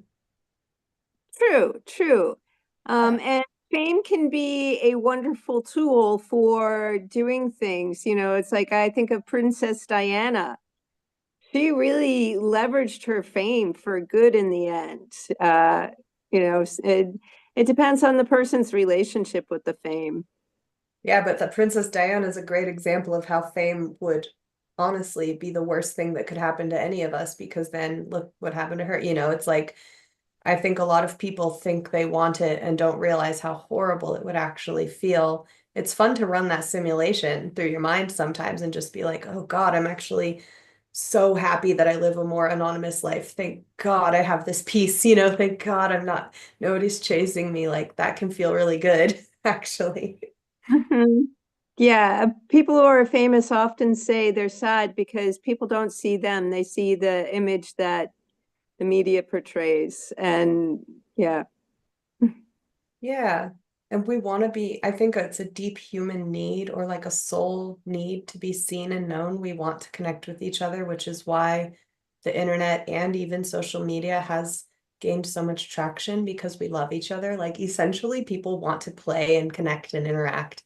And so we seek it out through these platforms that exist. And there's an empty side, and then, but there's a heartfelt side also. And there is a lot of good stuff that's happening in those realms. I think it's like there can be a lot of fun and joy and creativity and teaching that happens in on those platforms. Yeah, something I've seen people with neurodivergence struggle with is the fact that we are an interconnected, interdependent species. We are inherently interdependent. And yeah, I've seen a lot of people struggle with that. Struggle in what way? They don't want to believe it. They don't understand it. They are uncomfortable with it because of the difficulty they have connecting and difficulty they have with communication. You know, how they're experiencing the world in terms of socialness. They have that contradiction of being lonely, yet not being able to, they want to connect, but they haven't caught on how to connect. So yeah. I talked to someone who was neurodivergent, and her big issue was she didn't want to have to, she didn't have to pretend she was happy when she wasn't happy. She didn't want to have to smile at people, and she didn't want to pretend to like them, or not be able to point out what she noticed about their flaws, you know. So because for her it was like truth, you know, not being happy is the truth, and not being, you know, not putting on this persona is a Yeah, truth. and it's really hard to be happy in here on this planet. You really are bombarded with conflicting energies, so it's art to.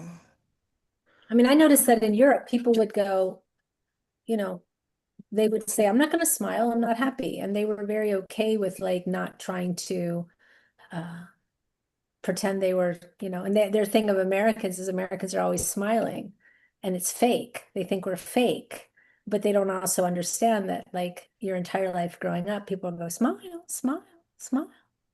Yeah. More, get more bees with honey, you It know? might be the energies of the land.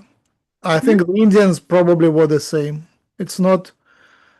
I mean, it's the same Europeans that came here, English and French, but the energy of the land changed them.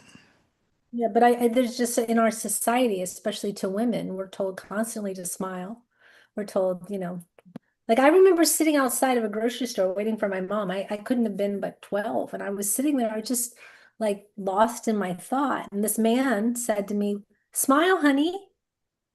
You look prettier when you smile." And there's this whole thing of like, at the time, I was just like, okay. But if you think about it, it's like, why do I need to look pretty for you? Why am I expected to, you know, am I not allowed to like have my own resting face, you know? No, no, it's a societal. It's a When you smile, you patriarchal. release certain energy, Yeah. and if you don't, you kind of break the pattern. Yeah, but it's also not true. That's what like the neurodivergent girl was saying to me. It's not true for me to smile if I'm not happy. Right. So people are saying to me, smile, smile, or they'll say, "Oh, are you okay? Are you okay?" And she's just like walking down the street. She's just trying to like get from, her front door to her car or whatever she's trying to do. And people are like, "Oh, are you okay? Are you upset?" Because she's not smiling, And so there's that thing of like, is a disingenuousness of like having to be on as opposed to be to on and have it be acceptable societally, that I think that autistic people have, at least the girl that I talked to. So I know she's not the spokesperson for every autistic person, but it was in what I read, I understand that like that is for them a big thing of like, why do I have to, what do they call it, masking or trying to Yeah. be Yeah. they're atypical, we're typical or whatever, I don't know. They don't want to Yeah. be that. They- They don't want to, they don't want to They be don't less want to be different than who neurotypical. they are, truthfully. But in Europe, people don't smile if they're not happy.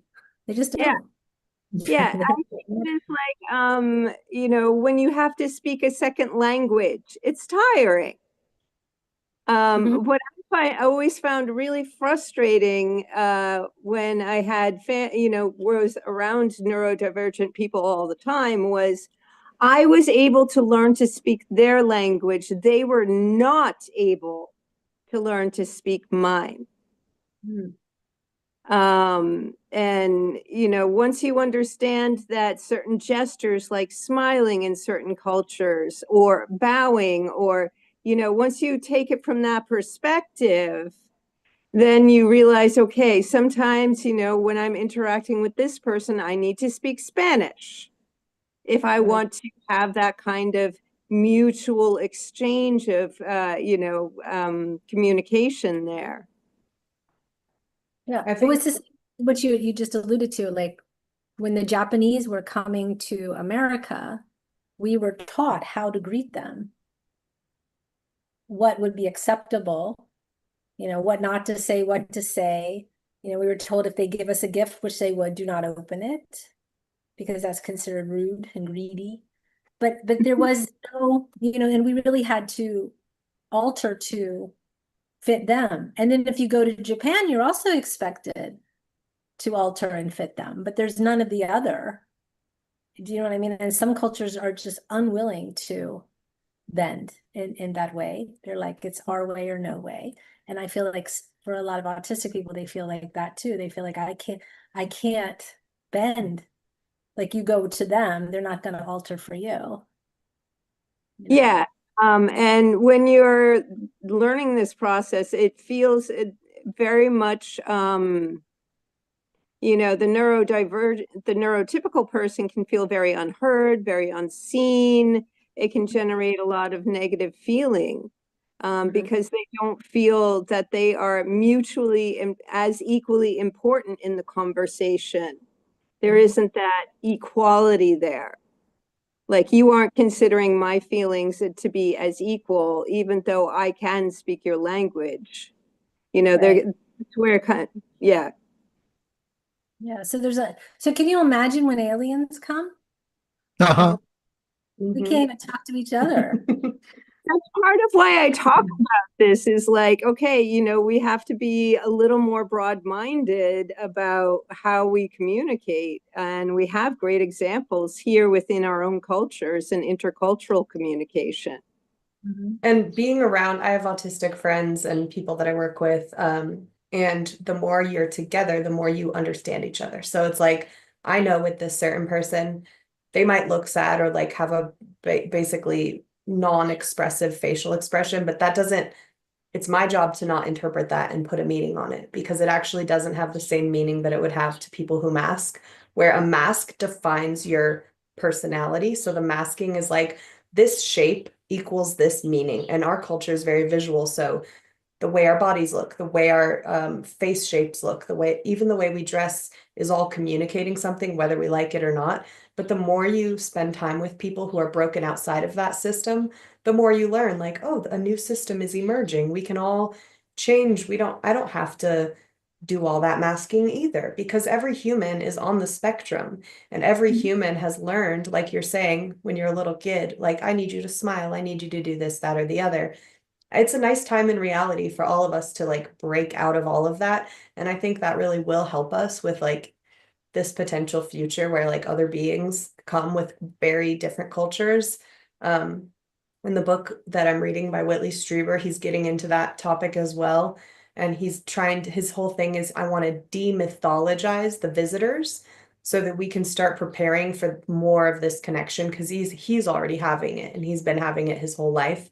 And he wants to help other people to have that if they want to, and to have a meaningful, productive relationship with a very different type of being, genetically, physically, mentally, energetically, motivation wise, and how they communicate. And I just think that's such a cool thing, that like, whether or not that's real, which I think it is real, but even if it wasn't, that can help us in our human life with each other to like think in those ways and practice different things. But Max, I'm gonna have to wrap it up here. Yeah, let's wrap it up. Yeah, because it's almost But noon yes, in my world. I was just going to say, I think just this whole conversation is also a reason why people should learn other languages. They should not just speak their native language, but they should try to learn 2, 3, 4 other languages, so that they do, because it does change how you move, especially in that culture, and how you can understand people much more. You know, I even understand, I'll just say, like for Dutch, like I speak fluent Dutch, but I understand why Dutch people will choose certain words to say in a sentence when they're speaking English, because there's the connection between their language and this language, you know, and to have a understanding of why someone is saying something a certain way in Hindi or whatever. It just gives you a broader base, also to be empathetic and to be understood and to understand. If you could do one thing to expand your consciousness, you should learn another language. I completely agree. I lived in Germany for 2 years and taught English as a second language to people from all over the world, and it was fascinating. Yeah, it is. It's fascinating. Yeah. We have so much at our fingertips that doesn't involve like a lot of froofy things that we could do that are real, and benefit us on many levels. let's wrap up. We need to go. It's nice talking to you. That's right. Unless you want to continue, we can just leave and you can keep talking. What do you want to do? I have to head out. Me too. Oh, everybody. All right. You guys do blessings. Thank you very much, everybody. Thanks, everyone who watched. You can find us on hucolo.org, and subscribe to invitations. We send invites by email. And the link to this specific webinar is actually posted there, so you can come to Zoom. Can you say something? I think a good mantra for right now would be Loka Samasta Sukhino Bhavantu, which means may all the beings and all the worlds with an S, be happy and be free. So Loka Samasta Sukhino Bhavantu. Adriana? That is my basic Krishna Priya. That's the basic Buddhist prayer that I say at least twice a day, just said slightly different.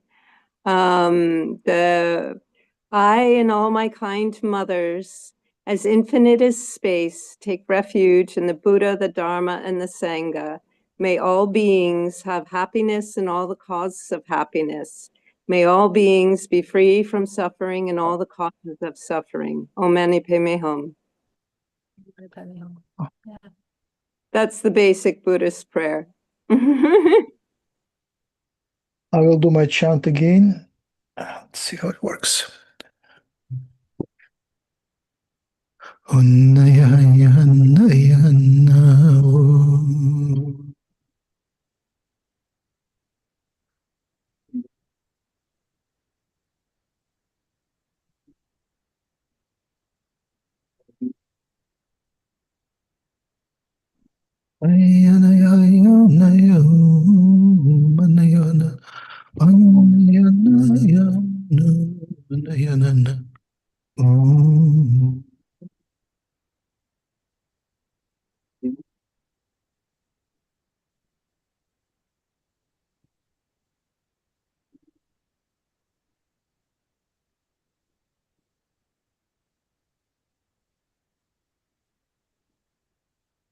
I will let Shakti, could you wrap it up somehow? Well, I just wanted to say thank you to all of you for a great conversation. And Max, I hope that your trip that you've been on takes a fun turn soon, and you get that feeling of flow that you're looking for one way or the other. And it was really nice to meet you, Krishna Priya, and good to see you as always, Adriana. And I am grateful to be just learning from different people and sharing together. So thank you all. Thank you very much.